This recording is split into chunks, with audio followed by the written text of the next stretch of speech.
Hi, good morning. My name is Kevin Millington. I'm with the Empire State Aerosciences Museum, and today is Saturday, February 14th, 2015. I'm here with a very special guest, one of our museum founders, really, Fran Miner. Fran, thank you again for Oh, you're welcome, Kevin. for the opportunity to talk about your experiences. Why don't you tell us a little about yourself, Fran, where you were born, when? Well, I was born up in Glens Falls, and we lived on a farm out in the town of Hartford, which is about 15 miles east of Glens Falls. Oh. And when I was about 12 years old, Dad said, I can't do the farming anymore. So bought a little house in the village of Hartford. And I spent from then until I was 18 there and went to high school there. Oh. And then after high school, did you start your career? Or? I graduated from high school on June, let's say the 20th, and my notice for the draft was received on September 10th. 1942? 1943. 1943, okay. Didn't give me much time to do anything at that point. And I ended up going to Albany and getting sworn in here, and then actually reporting for duty on December 30th of 1943. This was with the U.S. Army? Pardon? Was this with the U.S. Army? With the U.S. Army, yes. Good. And we thought, a bunch of us had taken tests to do some Air Corps training. And we thought we had done all right, and we were put on a train and we started going southwest. And we all thought we were headed toward Langley. However, about halfway there, about a day and a half or 2 days out, the train all of a sudden changed directions, and we ended up in Camp Blanding, Florida, infantry. Oh. So apparently they had more people in the Air Corps than they needed right at that moment. Langley Air Force Base is outside of Washington, D.C., isn't it? The one I'm thinking of is Virginia? Texas. Oh, okay. Maybe I'm saying the wrong name. I can't remember, but Laughlin Air Force Base. okay, Laughlin. That was it. Yeah. Laughlin, yeah. So that's how I got to be in the infantry. Oh.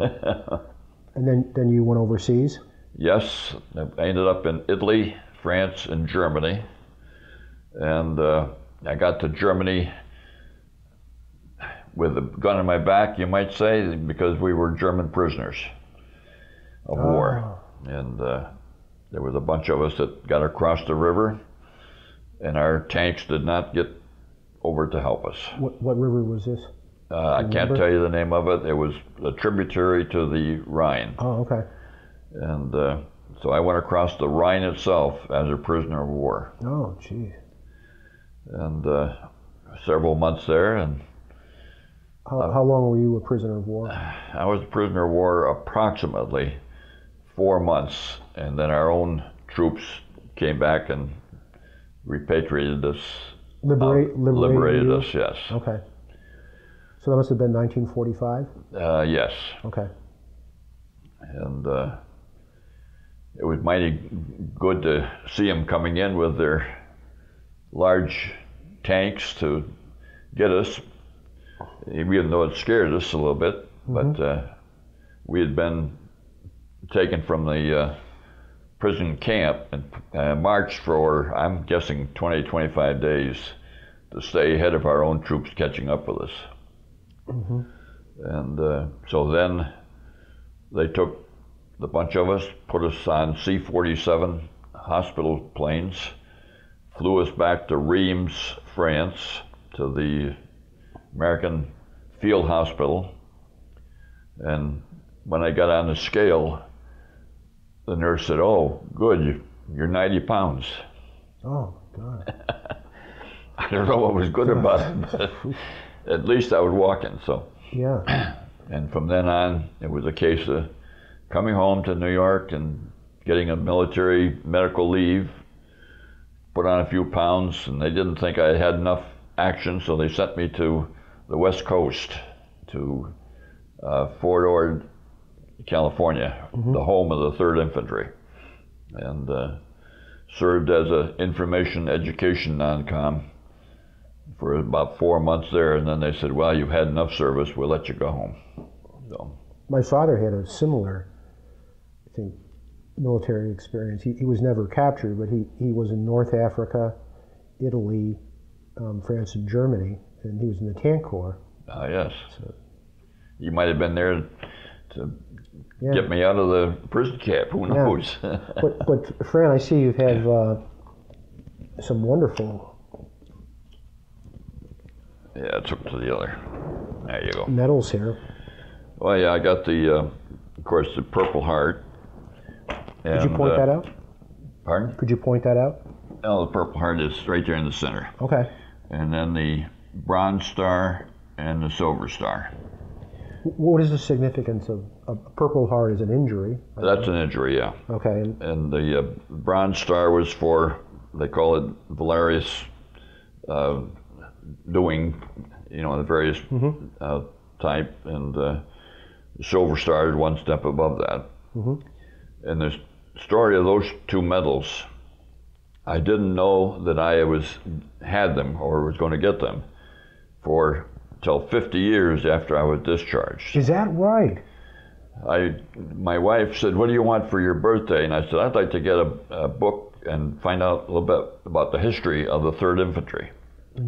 She managed to get me that book out of the Albany Library, and reading through it, I saw where the tank had been sunk, that was the one that was supposed to come across the river with us and keep us from getting into problems. It sunk the bridge right in the middle of the river. But it also, reading on, I read the whole list of Bronze Star winners. There was my name. Really? And I kept reading in the Silver Stars, and there's my name again.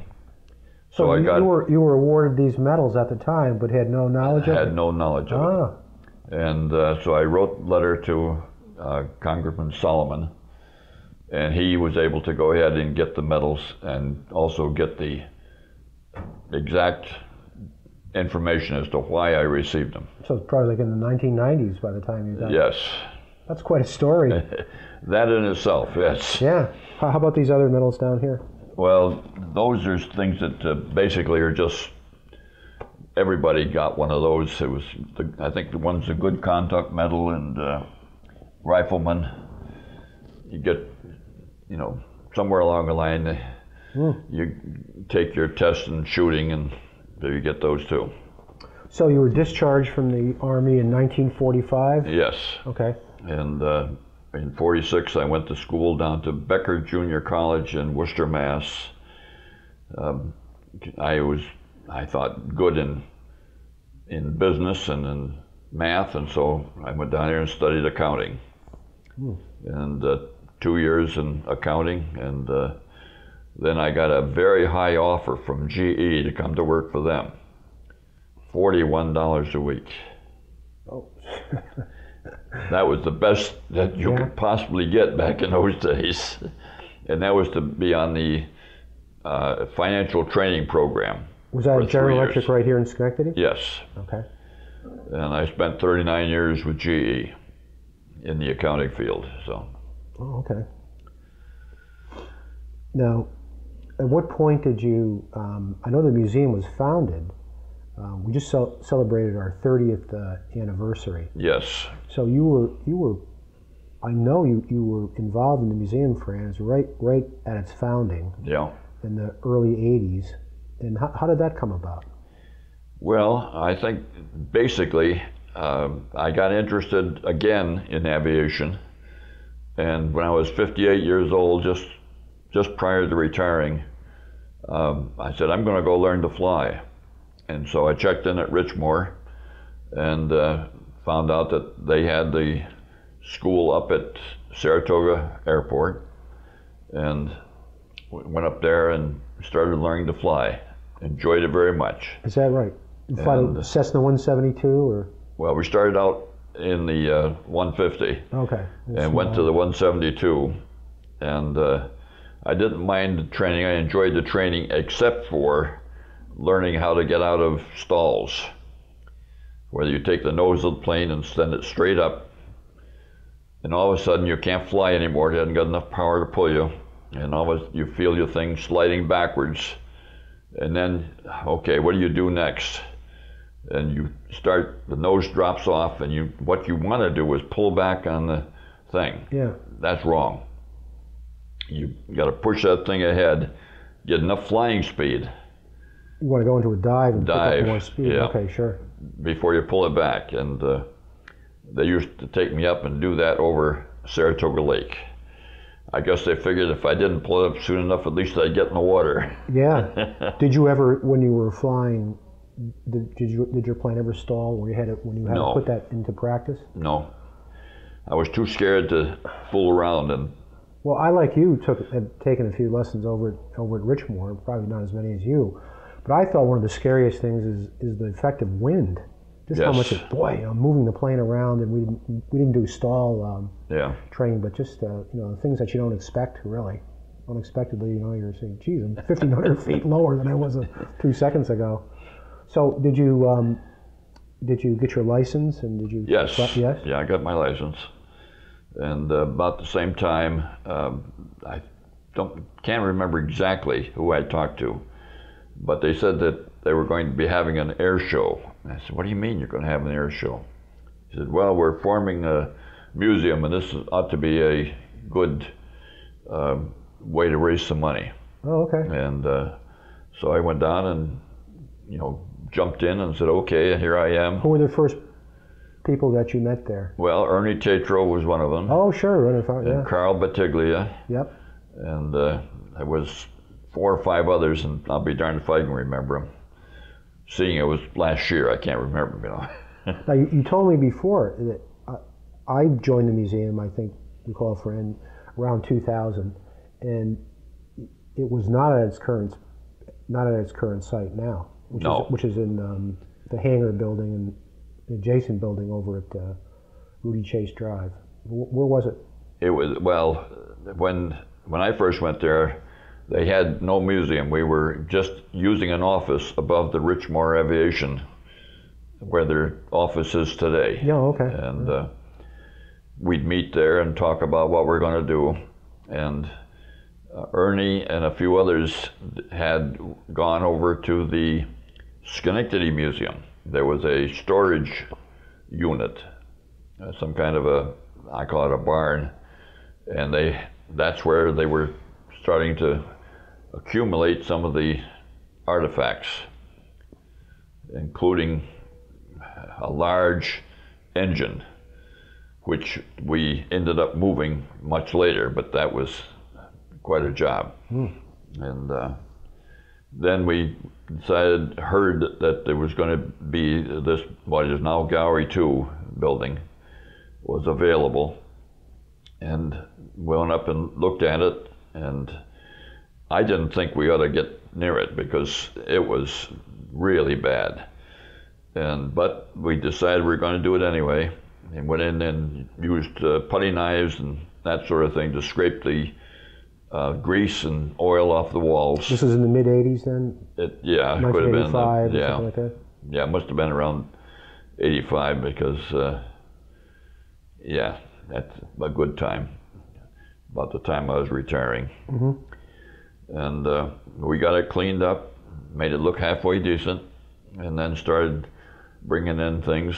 And later on, we decided, well, we don't have enough space, so we got to add on.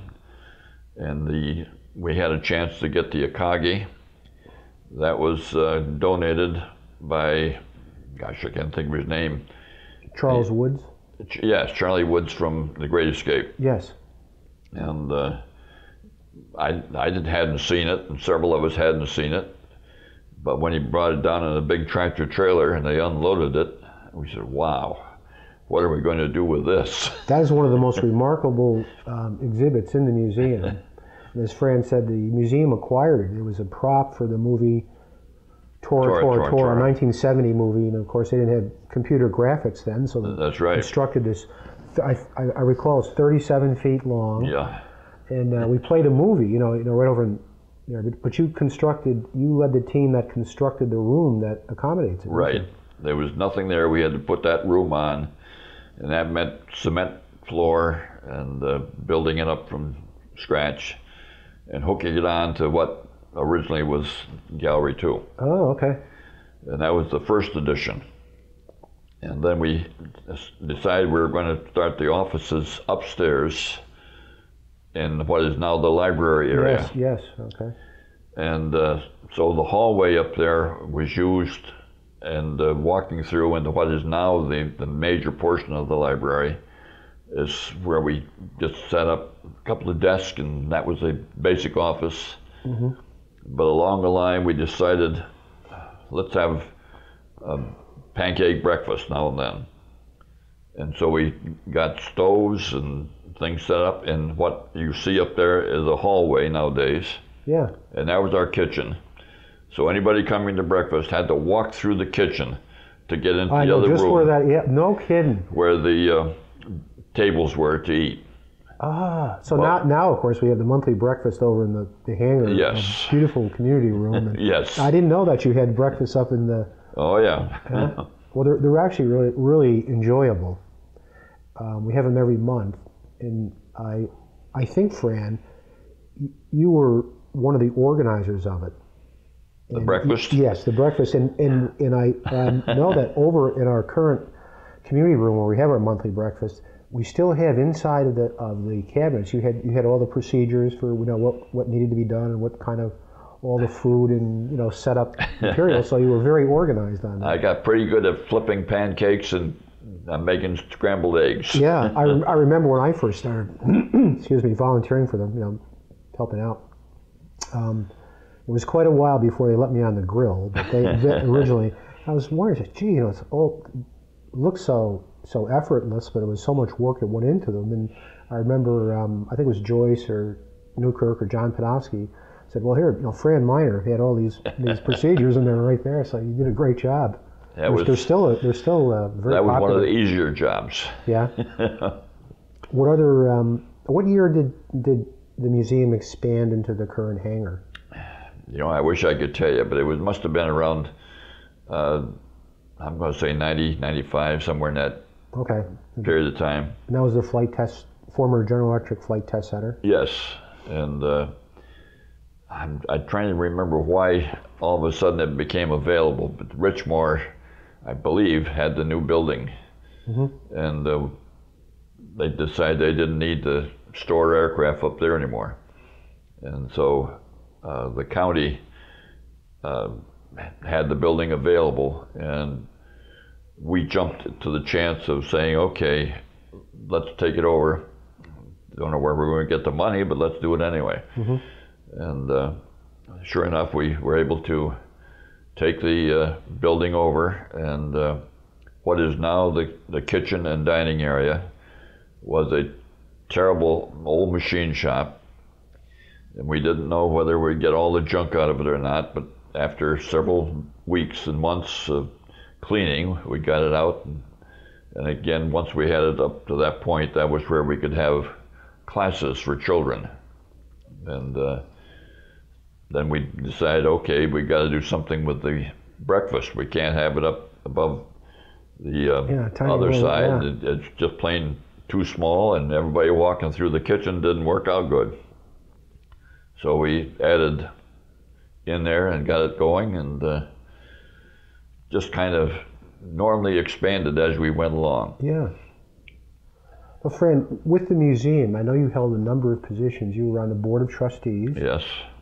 Tell us about all the positions you had there. Well, on the board of trustees, it was very interesting. Again, the one thing that we were always looking for is how to get more money so we could continue to operate and get the word out into the community that aviation was a good thing to get into. And so one of the, we thought, easiest ways was to go ahead and have air shows, and that worked pretty good a couple of times. And there was also times that it wasn't so good. These are the big jet shows with the Thunderbirds and the Blue Angels? Yes, we were able to do that. In fact, I think, I'm not 100% sure, but I think the first show we had one of those two groups in to kind of drew the crowd in from all over. Yeah. And just kept on expanding. And back in those days, I worked on building the fences for air shows, because you had to set up dividers so the people coming in to see the show couldn't get onto the grounds where they might be struck by a plane or other traffic going in and out. I used to volunteer for those. I remember they were some of the best times I had. I know that was for an air show because I see the fencing. Is this Dan DeBellis? Yes. Who else is in the photograph? I can't tell you their names, but I'm the tall one, you can tell there. But anyway, that was one of the shows, and I'm not sure which one it was. On the back of that it says 2000, but I can't believe that was done in 2000. Well, I was probably there. I enjoyed them all. Now, you were also, I know, Fran, operations manager at the museum? Yeah. Again, I was retired from GE and had extra time.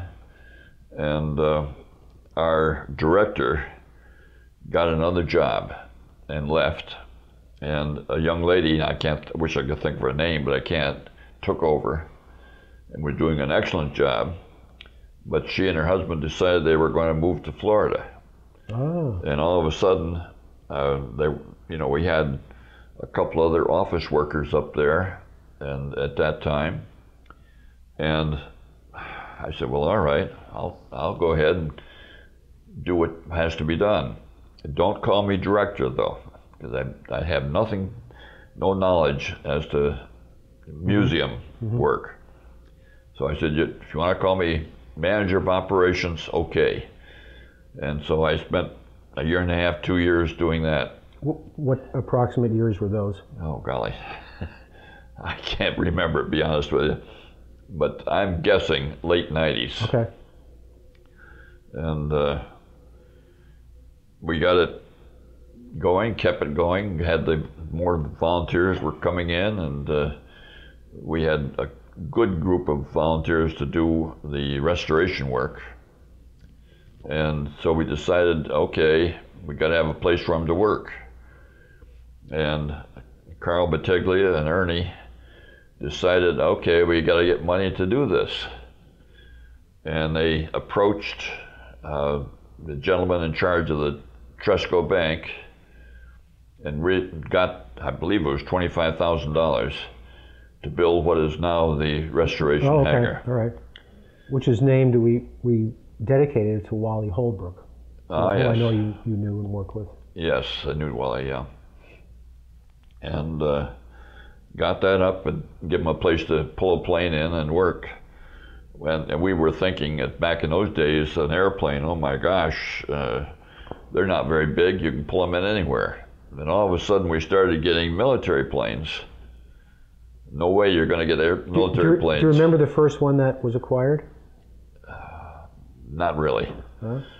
But so many of them over the years that I just don't remember which was which. Yeah, we have about 25 now. Yes. In 3 helicopters. Yeah. And it's quite a collection. Nice collection. So the effort that you started then has really took off. Has really taken off, and we still talk about at the museum. Though, as you know, volunteer organizations can be somewhat challenging at times. Getting people to work together, but I know they'll frequently say, well, you should do what Fran Miner did. He had again, I think this speaks of your great organizational skills and management, in that he got everybody to work together and would have regular meetings of the volunteer groups, and that way they could focus on priorities and getting the job done. Yeah. it worked out good because they, in a sense, made the priority, the group, rather than saying from the office, here, do this. That just doesn't work. So, and we did the same thing when we started doing exhibits committee. Let the committee get together and talk about what should be done and when, and then follow it up and give them the tools to do it if we could. What were some of the major exhibits that you worked on besides the Akagi? Well, let's see. The major ones was I can't think of the name of the aircraft. It's hanging up down the corner in Gallery 1. The Curtis Pusher? Yes. That was one of the first ones we got in. And that's a remarkable exhibit. I think it's a replica of a 1906 or 1910 Curtis Pusher, which was this, Glenn Curtis, of course, the first great aviator from New York, and flew it, I remember, in 1910 from Albany Airport, which is down in the port of Albany, to New York City, and it was a milestone. We celebrated back in 2010 with the Port of Albany. We had an event to commemorate that. That was a spectacular exhibit. I mean, hanging it from the ceiling must have been well, that was fun trying to get that up to the ceiling. Yeah, it's a very fragile-looking plane, huge wingspan. What other ones did you work on? Well, there was a whole bunch of us that got together on that. But before we could put that plane up, we had to make a new wall for that room. When we took over that room, the area was set aside by Richmore for mechanic work, and all they had to divide it from the rest of the hangar was plastic sheeting that was just plain hanging down to keep the cold air out, because they had some kind of a heater unit in there. So for us to go ahead and build a wall, we said, all right, what do we do? And we were told we couldn't use 2x4s, so we had to go get aluminum studding and learn how to put studding together for that wall. And as you know, it's high. Yes. And then we had to learn how we were going to handle all of the 3/4 inch wall board and get that up and get it all insulated before we could hang that aircraft. And we had to have a couple of doors in it so we could get the aircraft in, not with the wings on, but in pieces.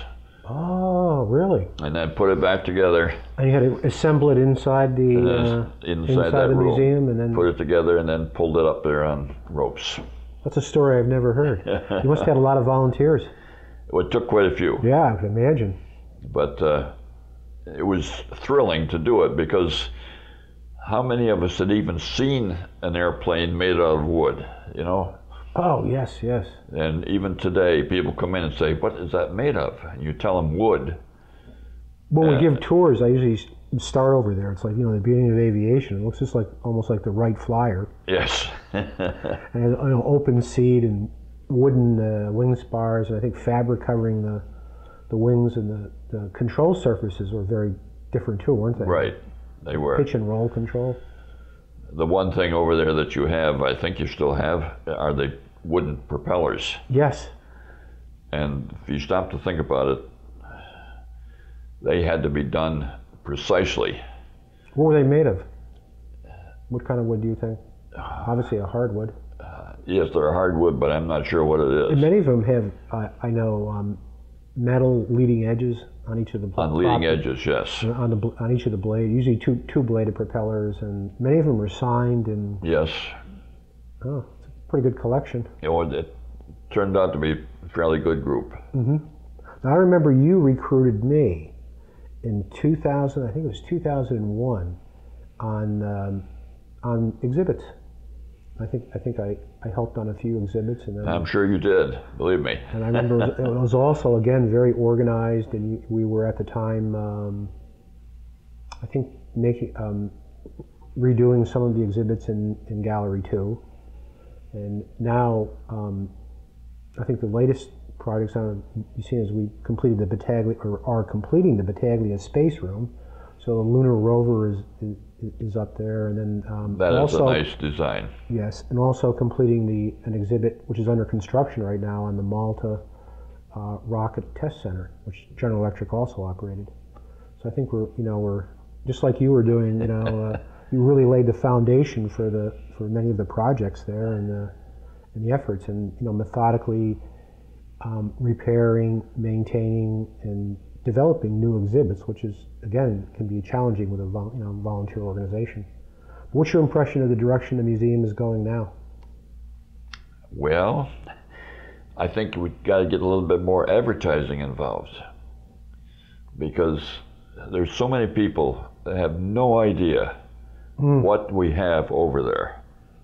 In fact, when I came in here 10 months ago, I started talking to people, as I always did, about some of the things, and talking about the Air Museum. I said, "What Air Museum?" And to me, that, we get that all the time. That people will say, "Oh, we've driven past here," and as you know, it's a non-profit organization, so we don't. You're right. We certainly do have to put an emphasis on advertising. Thanks to Josh here, we've done our website and really, really expanded that effort. But there's always more to do in that area. Yes, there is, and but that's the big one. And the way to, in my opinion, to help out on that is to prepare a 20-question list. Now, by that I mean, when you first walk into Exhibit 1, I believe there's a big board there of all of the areas in the state of New York. Yes. That there was aviation. Yeah, big, right. All Okay. the companies that were aviation-related companies in New York State. So question number 1, how many places in the state of New York did we have manufacturing of aircraft material?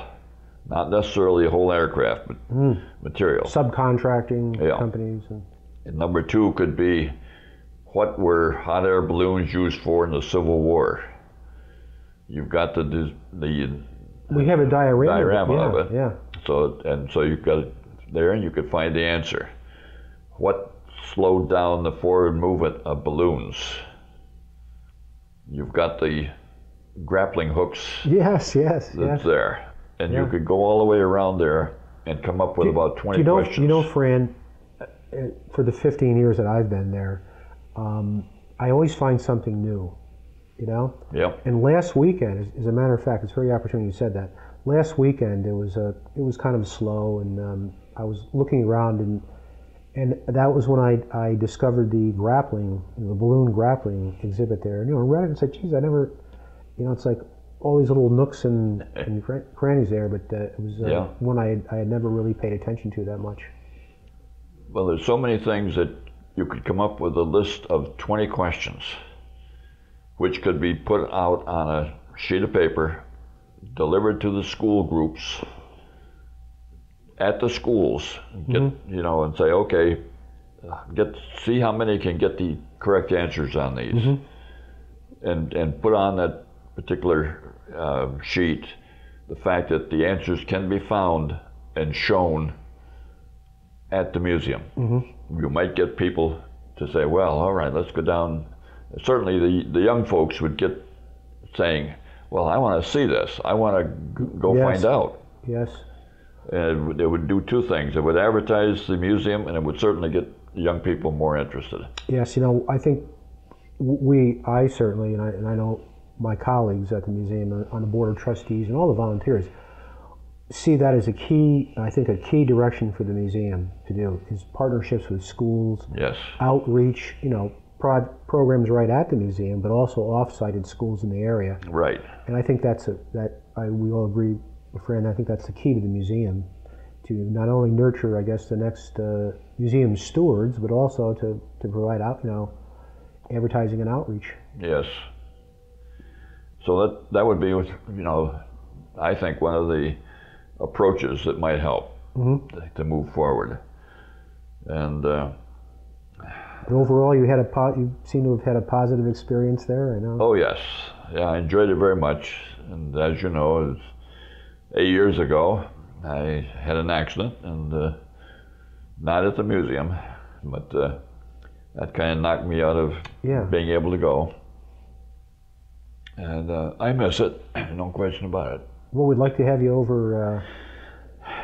Maybe help us with the breakfast. Organize the monthly breakfast. Which Well, I can't even do that. I'm sorry. My legs just won't let me.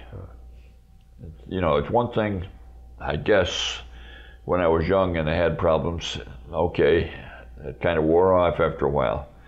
And now at 90, it doesn't wear off. Well, Fran, I want to really thank you for the time you spent here, and really like a history of the museum, how it all started, and which defines where we are right now. So I want to thank you again, Fran, for taking the time. Welcome. You've been you could not have been more supportive of me and the other trustees over there in the board. Well, I know you've done a lot. Well, thank you, and we thank you for all the really putting it in place, preparing the foundation for the museum, so to speak. Well, it was fun. Yeah, it was fun. And I also want to thank Josh Nagy, who's our ace videographer and has conducted these, produces these interviews. Thank you, Josh, and thanks again, Fran. Well, you're welcome.